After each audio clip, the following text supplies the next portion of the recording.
Assalamualaikum warahmatullahi wabarakatuh. Apa kabar semua, kembali di channel Aga Kareba. Nah, pada video kali ini saya masih akan membahas seputar mesin tetas, tetapi sebelum itu jangan lupa untuk subscribe channel ini agar saya selalu semangat membuat video terbaru.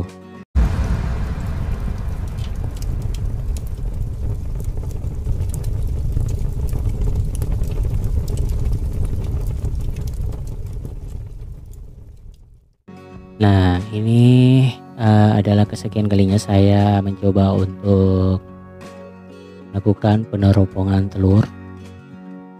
Dan sebelum kita meneropong telur, kita matikan dulu listriknya. Tapi saya nyalakan senter dulu. Di sini saya hanya menggunakan senter handphone saja. So, sempat ada yang bertanya, katanya dia lagi menetaskan telur, tetapi semua telur yang ada di inkubatornya itu mati atau bisa dibilang tidak berkembang. Oke, saya akan coba sedikit jelaskan apa yang saya ketahui nih. Salah satu penyebab yang biasanya embrio telur itu tidak berkembang, jika kita melihatnya meneropongnya itu jernih, maka otomatis telur itu biasanya infertil atau tidak dibuahi dari pejantan. Nah, maka diperlukan pejantan agar indukan menghasilkan telur yang fertil. Jika telur itu fertil kemudian kita masukkan di inkubator tetapi tidak ada perkembangan atau mati dalam mesin tetas, biasanya itu terjadi karena kesalahan kita yang merangkai termostat atau kelembapan yang tidak optimal.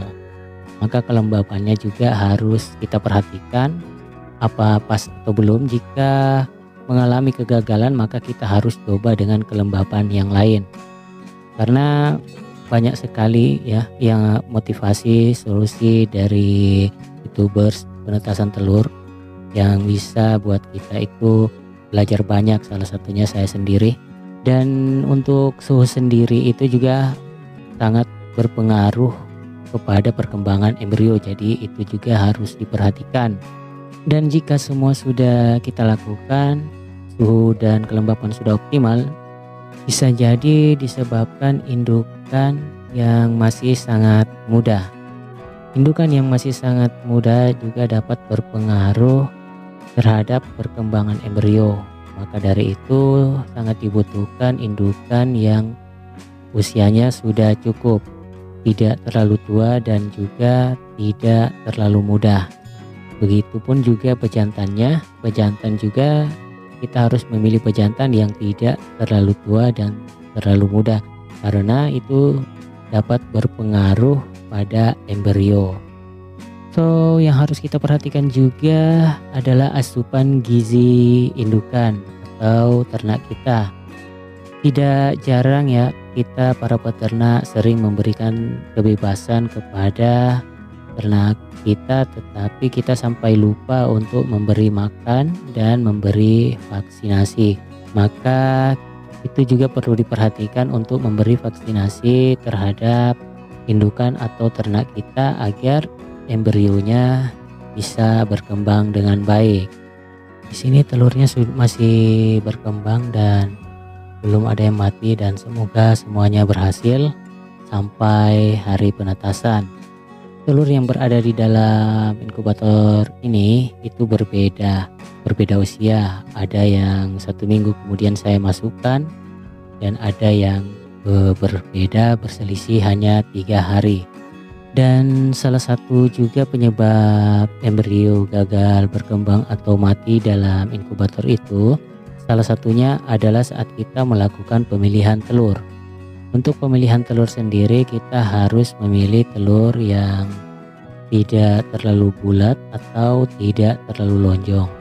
Dan juga jangan memilih telur yang memiliki pori-pori yang besar atau saat diteropong pori-porinya itu kelihatan seperti berlubang. Di video-video sebelumnya saya juga sudah menjelaskan sedikit tentang bagaimana memilih telur yang cocok untuk ditetaskan. Semoga kita para peternak selalu diberikan kesuksesan ya untuk menetaskan telur, dan bukan bermaksud menggurui atau mengajarkan, tetapi di sini saya hanya ingin berbagi sedikit tentang apa yang saya ketahui. Di sini saya juga masih belajar. Kita di sini sharing-sharing aja bagaimana cara menetaskan telur dan yang lain sebagainya. Nah, kita sama-sama belajar. Oke, selanjutnya saya mau fokus dulu ini meneropong telur. Ini yang seminggu saya masukkan, ini masih kelihatan akar-akarnya aja di sini.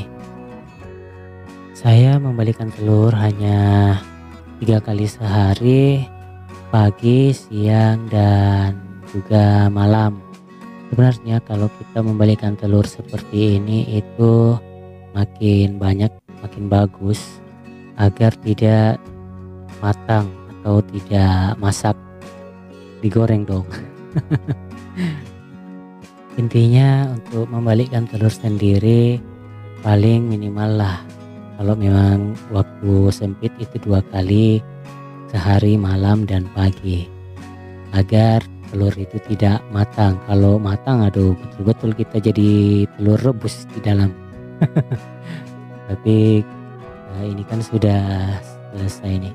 Alhamdulillah perkembangan embrionya cukup bagus dan normal, meski berbeda beberapa hari, tapi hasilnya belum ada yang mati dan saya sangat bersyukur sekali, dan semoga tidak ada yang mati. Tinggal beberapa telur lagi untuk dibalik. Saya menetaskan telurnya hanya sedikit karena memang di sini lagi musim penghujan. Takutnya nanti kalau ditetaskan itu anakannya banyak yang mati karena suhu tidak stabil. Kadang dingin, kadang panas, kadang dingin dan kadang panas. Di sini saya coba masukkan dulu. Oke, ada yang bertanya juga, jika telur dimasukkan ke mesin tetas itu butuh waktu beberapa hari saat pengumpulan telur. Sebenarnya kalau untuk itu sendiri, untuk mengumpulkan telur sendiri paling maksimal itu 7 hari, dan dalam 7 hari itu kita harus langsung memasukkannya ke inkubator karena maksimalnya memang 7 hari, dan saya paling lambat itu biasanya 6 hari sudah saya masukkan, selebihnya tidak lagi.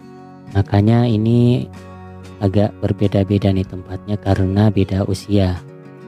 Nah, di sini saya sudah selesai membalikkan telur, dan selanjutnya kita akan coba nyalakan lampunya. Nah, ini lampunya sudah kita nyalakan. Nah, inilah kondisi yang berada di dalam mesin tetas saya. Dan sekian dulu video dari saya. Terima kasih banyak yang sudah support channel ini, dan jangan lupa terus berikan dukungan Anda dengan cara subscribe channel ini agar saya selalu semangat membuat video-video terbaru. Dengan subscribe Anda berarti membantu saya untuk mengembangkan channel ini. Sekian dulu, dan akhir kata dari saya, assalamualaikum warahmatullahi wabarakatuh. Salam sehat selalu untuk Anda. Sampai jumpa.